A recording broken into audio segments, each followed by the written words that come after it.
कांग्रेस के राष्ट्रीय अध्यक्ष राहुल गांधी ने राष्ट्रीय महिला कांग्रेस के सम्मेलन में भाग लेकर महिलाओं से बात की। हमारे साथ राष्ट्रीय अध्यक्ष शोभा ओझा जी हैं, महिला कांग्रेस की। हम उनसे जानते हैं कि राहुल गांधी जी ने क्या बात की, क्या मुद्दे उठाए। देखिए, राहुल जी ने बहुत साफ तौर पे कहा कि एक और देश सशक्त हो रहा है, पर महिलाओं की स्थिति अभी भी हम ये कहने की स्थिति में नहीं है कि महिलाएं सशक्त हो रही हैं। तो कह रहे मैं ऐसा देश चाहता हूँ जहाँ महिलाएं भी सशक्त हो और देश भी सशक्त हो, तब तो हम कह पाएंगे कि हमारा देश पूरी तरह से सशक्त है। तो बहुत ज़रूरी है कि महिला आरक्षण बिल भी लाया जाए, महिलाओं को मौके बराबरी के मिले, चाहे वो रोज़गार के मौके हों, चाहे समाज में एक सोच बदलने की ज़रूरत है, जहाँ कोई आदमी ये ना सोचे, गुरूर ना करे कि वो एक स्टेप ऊपर है महिलाओं के। उसकी सोच ये होनी चाहिए कि महिला मेरी बराबरी पे है और हर स्त्री को मौका मिलना चाहिए। राहुल जी की सोच है कि क्योंकि मौका नहीं मिल रहा बराबर से, इसलिए महिलाएं पिछड़ी हुई हैं। जिस दिन हमने उसे मौका दे दिया बराबरी का, तो वो कर दिखाएगी कि वो कहीं भी पुरुष से, किसी भी पुरुष से पीछे नहीं है। मैडम, किस तरह के सुझाव आए? हर क्षेत्र की महिलाएं थी। बहुत अच्छे सुझाव आए, बहुत ही अच्छे सुझाव आए।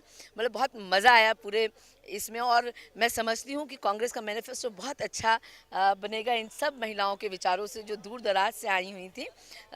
महिलाओं ने गैस के सिलेंडर की भी एक तरफ बात करी, तो महंगाई भी इशू था, पॉलिटिकल एम्पावरमेंट भी इशू था, 50% आरक्षण जो मिला है वो भी मुद्दा था, 33% आरक्षण जो मिलना है विधानसभा लोकसभा में वो भी मुद्दा है, और साथ ही साथ जो नेक्सलाइट एरिया में जो महिलाएं एनजीओस काम कर रही हैं, उनका खास कंसर्न था कि जो नेक्सलाइट एरिया हो, चाहे राइट्स जहाँ होते हो चाहे वो हो, चाहे जहाँ नेचुरल कैलामिटीज़ होती हो, इन सब क्षेत्रों में महिला और बच्चे सबसे ज़्यादा त्रस्त होते हैं।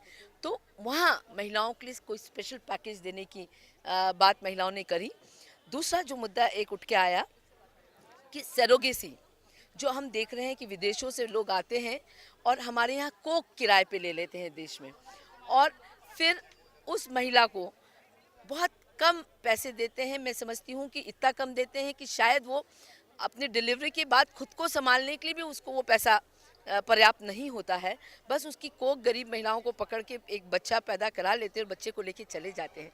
तो उस पर भी कुछ लॉ लाने की बात महिलाओं ने करी। साथ ही आंगनबाड़ी की कार्यकर्ता थी और आशा कार्यकर्ता थी, उनने इस बात पे जोर दिया कि उनको जो मानधन मिलता है वो हर राज्य में अलग मिलता है। कोई राज्य उन्हें देते हैं, केंद्र के आईसीडीएस स्कीम के तहत आते हैं, पर वो पैसा उनको समय पे मिलता नहीं है। तो वो चाहती हैं कि वो पगार हो, हर सरकार नहीं कि राज्य शासन इसका तय ना करे कि कितना मिलेगा। केंद्र शासन की वो योजना है, तो केंद्र शासन ये तय करे कि उनको एक मंथली पगार हो, पेंशन हो, सब हो, जिससे कि वो अपना काम ज़्यादा अच्छे से। मैडम, यहाँ पे वर्षा लक्ष्मी जी भी थी बिग बॉस के, और कुछ सेक्स वर्कर भी थी। समलैंगिकता पे बात हुई होगी, तो क्या इस तरह की बात भी हुई? देखिए, मैंने कहा ना कि महिला समाज का हर रिप्रेजेंटेटिव यहाँ था। सेक्स वर्कर भी थी, उसने बात बहुत अच्छी कही।